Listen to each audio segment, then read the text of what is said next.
Hi guys, I'm Jessica Beck, your IELTS teacher. In this podcast episode, the sixth one in our grammar series, Aubrey and I teach you everything you need to know about articles. Guys, I'm telling you, I was an examiner for 14 years. These rules, I wish all students learned these rules. Guys, students are making this mistake all the time. So guys, listen up to this episode so you don't make any more mistakes with articles. And guys, remember, you can learn what you would get on IELTS if you took it right now. Go to allearsenglish.com/IELTS quiz. Take our short quiz, get your free estimated IELTS band score and resources just for your level. Go to allearsenglish.com/IELTS quiz. This is an IELTS Energy Podcast, episode 871, When Grammar Matters, Part 6, Articulating Articles for IELTS. Welcome to the IELTS Energy Podcast from All Ears English with your hosts, former IELTS examiner Jessica Beck and Lindsay McMahon, the English adventurer. With hundreds of Band 7, 8, and 9 success stories, our strategies are the smartest in the IELTS world. Get your estimated band score now with our 2-minute quiz. Go to allearsenglish.com/myscore. On today's grammar episode, we teach you how to finally understand and use those pesky articles. Take away your article anxiety so that you can get a 7 or higher on IELTS grammar.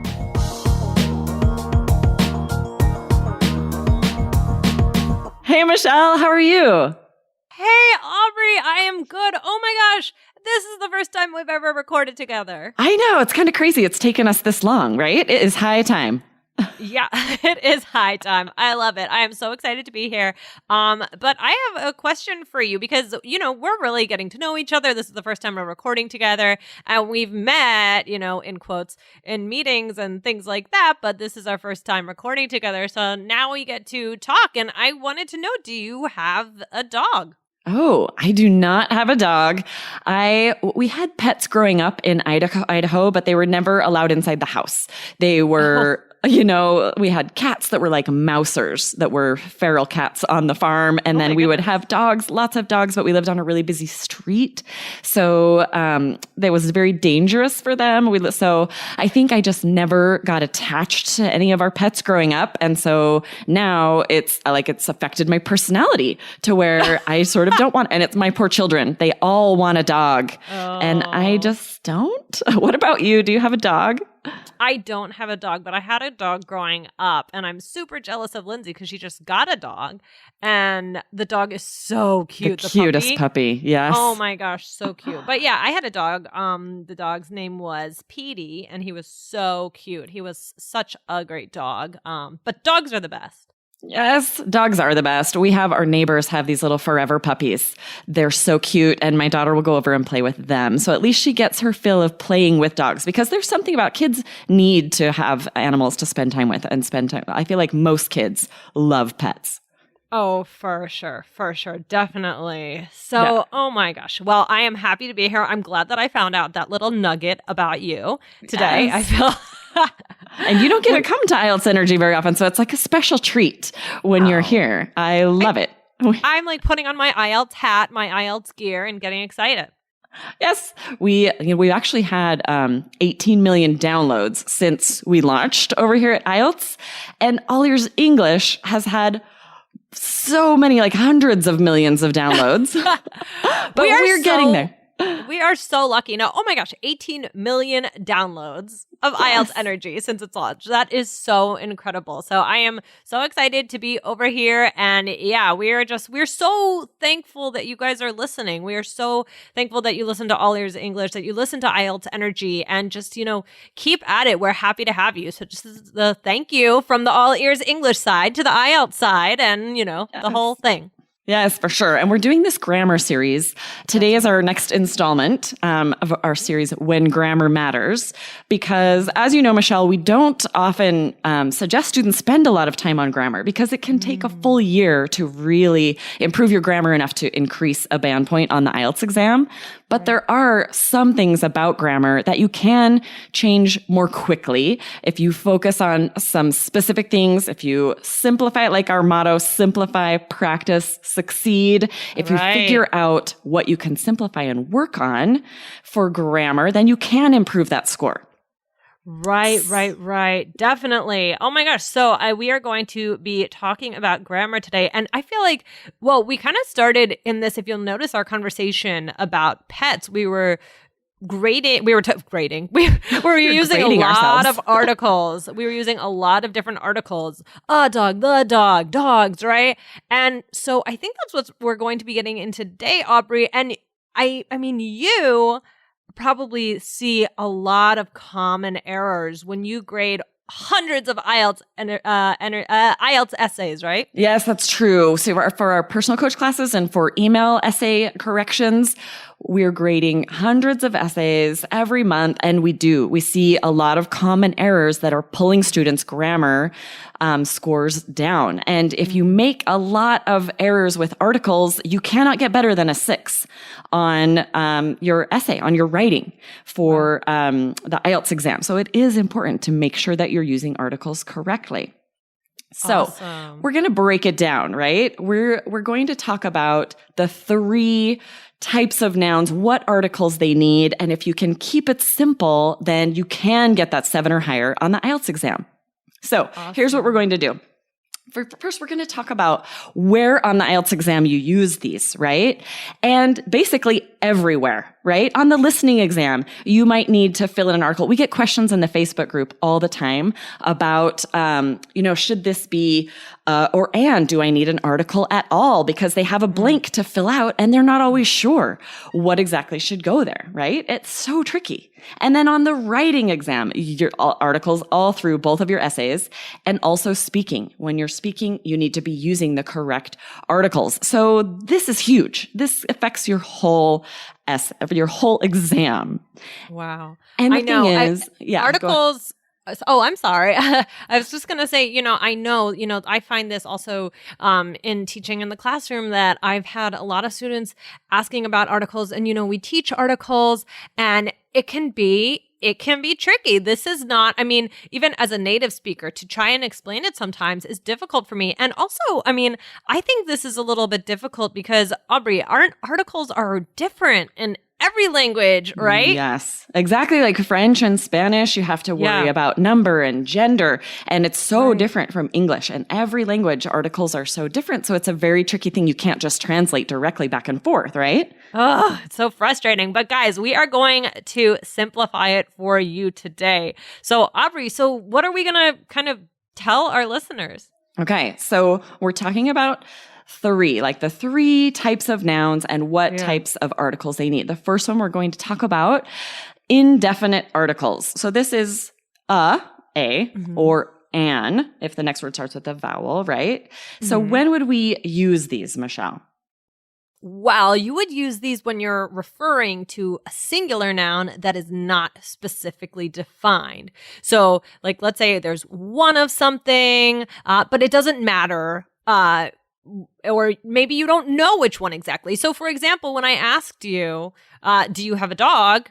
Right? It doesn't matter to me which dog, or I may not know, maybe you have 10 dogs, but I'm just asking, do you have a dog, right? Exactly. Right. You wouldn't say, do you have the dog? Because there's no specific dog for you to refer to. Exactly. So for speaking part 1, if you are asked, if you're employed, you could say, yes, I have a job, because you're just in general referring to your job. And then after that, you would get more specific and define the job and talk about it, right?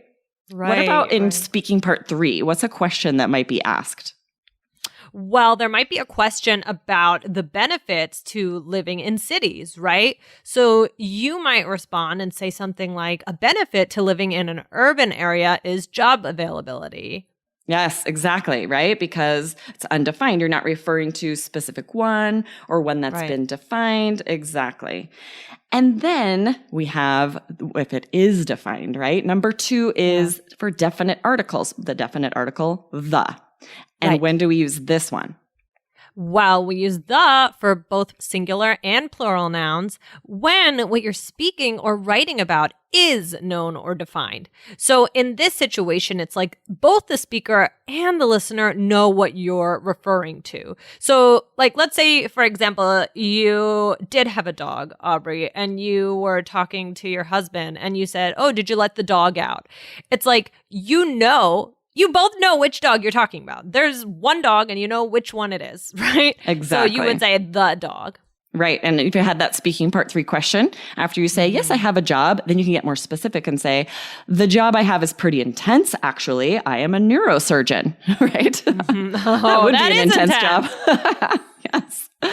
And then if like speaking part 3, if a question asked you to compare technology when your parents were young and now, you could say, by far the biggest difference between my parents' generation and now is that no one had a cell phone then, and now everyone has one, right? And because you're defining it, it's specific, you'll say the biggest difference.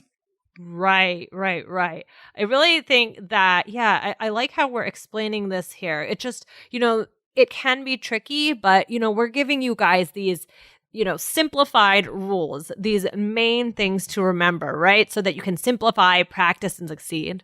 Exactly, right? Is it defined or not? Do the speaker and the listener know what specific thing is being referred to? If so, use the. If not, or an, right? It's pretty basic. It's just a matter of practicing, like you said, so that it comes very naturally. For sure. So what's the last thing? Yes. So the last one, we call this zero article. It's words that take no article. So we have uncountable nouns, something you can't count. And this, we see a lot of errors on this for your writing. If you're talking about research, you can't say one research. Right. It's not countable, right? It's a common mistake. So for both singular and plural, the word stays the same. You don't add an S to make it plural. You don't say researches. And you don't use or an. You cannot use those indefinite articles or a number. You can't say 2 research, 3 research. And this is tricky unless you've had that practice. You've got to be writing a lot of practice essays so that it starts to feel natural and normal. What are some other uncountable nouns that they're going to face? Okay. Well, another one would be something like people, right? Yes. So we could say people go to the store. Right, because you're not talking about a specific group of people that you could count. You're talking about people in general, not something you could count. Exactly. And then once you've defined the group, right, if you're saying the people at the store are wearing masks, for example, then you're talking about a specific group of people that you could count. And so you need that definite article. Right. Exactly. Yeah, this really clears it up. Yeah, definitely. And this will come up on IELTS for the Task 1 academic essay. You're going to need some of these uncountable nouns like information, data, research. Do you say data or data, Michelle?